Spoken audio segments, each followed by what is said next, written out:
कहानी नमक हराम। काशी नरेश ब्रह्मदत्त का पुत्र बचपन से ही दुष्ट स्वभाव का था।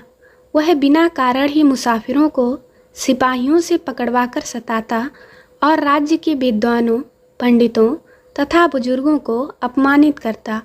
वह ऐसा करके बहुत प्रसन्नता का अनुभव करता। प्रजा के मन में इसलिए युवराज के प्रति आदर के स्थान पर घृणा और रोष का भाव था। युवराज लगभग 20 वर्ष का हो चुका था।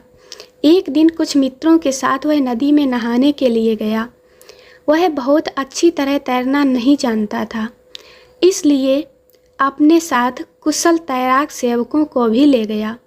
युवराज और उसके मित्र नदी में नहा रहे थे, तभी आसमान में काले काले बादल छा गए। बादलों की गरज और बिजली की चमक के साथ मूसलाधार वर्षा भी शुरू हो गई।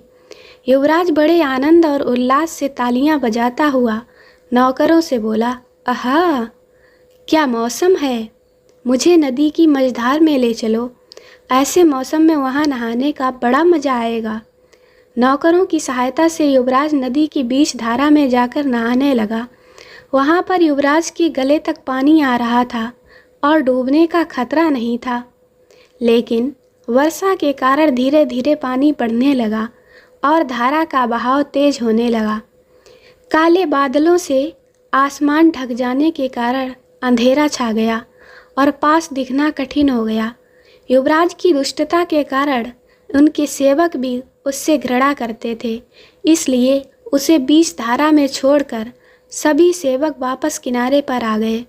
युवराज के मित्रों ने जब युवराज के बारे में सेवक से पूछा तो उन्होंने कहा कि वे जबरदस्ती हम लोगों का हाथ छुड़ाकर अकेले ही तैरते हुए आ गए। शायद राजमहल वापस चले गए हों।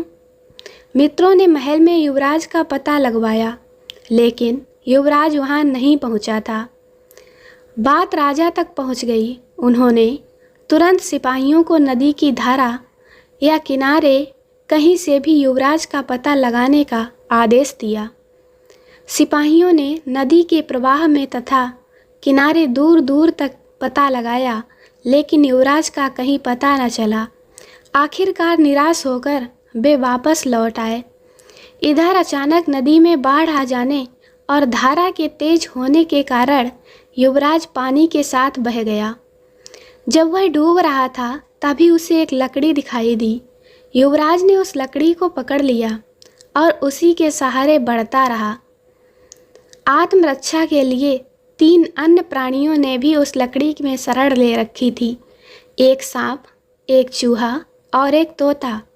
युवराज जोर जोर से चिल्ला रहा था, बचाओ बचाओ, लेकिन तूफान की गरज में उसकी पुकार नक्कारे में तूती की आवाज़ की तरह खोकर रह गई। बाढ़ के साथ युवराज बहता जा रहा था। थोड़ी देर में तूफान थोड़ा कम हुआ और बारिश थम गई। आकाश साफ होने लगा और पश्चिम में डूबता हुआ सूरज चमक उठा। उस समय नदी एक जंगल से होकर गुजर रही थी। नदी के किनारे उस जंगल में ऋषि के रूप में बोधिसत्व तपस्या कर रहे थे। युवराज की करुण पुकार उनके कानों में पड़ते ही बोधिसत्व का ध्यान टूट गया। वे झट नदी में कूद पड़े और उस लकड़ी को किनारे खींच लाए जिसने युवराज और 3 अन्य प्राणियों की जान बचाई थी।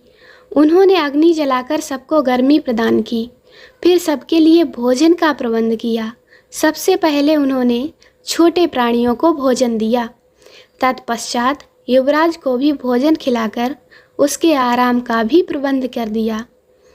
इस प्रकार वे सब बोधिसत्व के यहाँ 2 दिनों तक विश्राम करके पूर्ण स्वस्थ होने के बाद कृतज्ञता प्रकट करते हुए अपने अपने घर चले गए।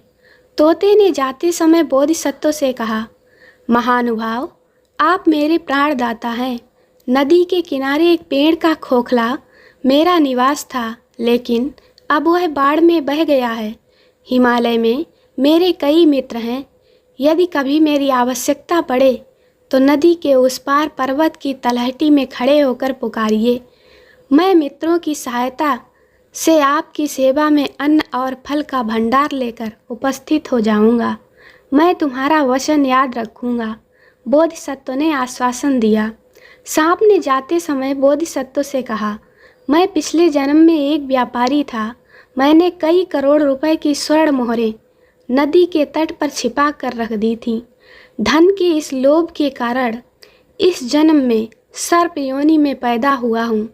मेरा जीवन उस खजाने की रक्षा में ही नष्ट हुआ जा रहा है। उसे मैं आपको अर्पित कर दूंगा। कभी मेरे यहाँ पधार कर इसका बदला चुकाने का मौका अवश्य दीजिए।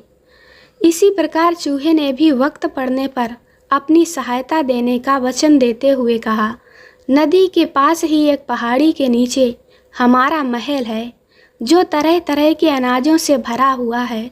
हमारे वंश के हजारों चूहे इस महल में निवास करते हैं।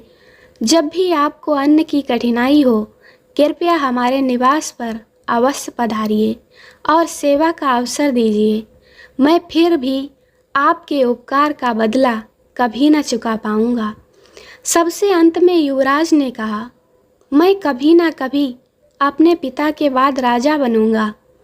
तब आप मेरी राजधानी में आइए, मैं आपका अपूर्व स्वागत करूंगा। कुछ दिनों के बाद ब्रह्मदत्त की मृत्यु हो गई और युवराज काशी का राजा बन गया। राजा बनते ही प्रजा पर अत्याचार करने लगा। सच्चाई और न्याय का कहीं नाम ना था। झूठ और अपराध बढ़ने लगे।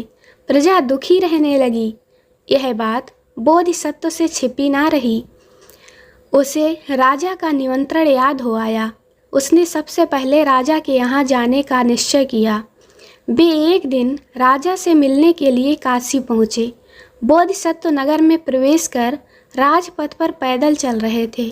तभी हाथी पर सवार होकर राजा सैर के लिए जा रहा था। उसने बोधिसत्व को पहचान लिया और तुरंत अपने अंगरक्षकों को आदेश दिया, इस साधु को पकड़कर खंबे से बांध दो और 100 कोड़े लगाओ और इसके बाद इसको फांसी पर लटका दो। यह इतना घमंडी है कि इसने जानबूझकर मेरा अपमान किया था। दोस्तों, कहानी अच्छी लगी तो वीडियो को लाइक करें, शेयर करें, चैनल को सब्सक्राइब जरूर करें। मिलते हैं अगले वीडियो में, तब तक के लिए बाय बाय।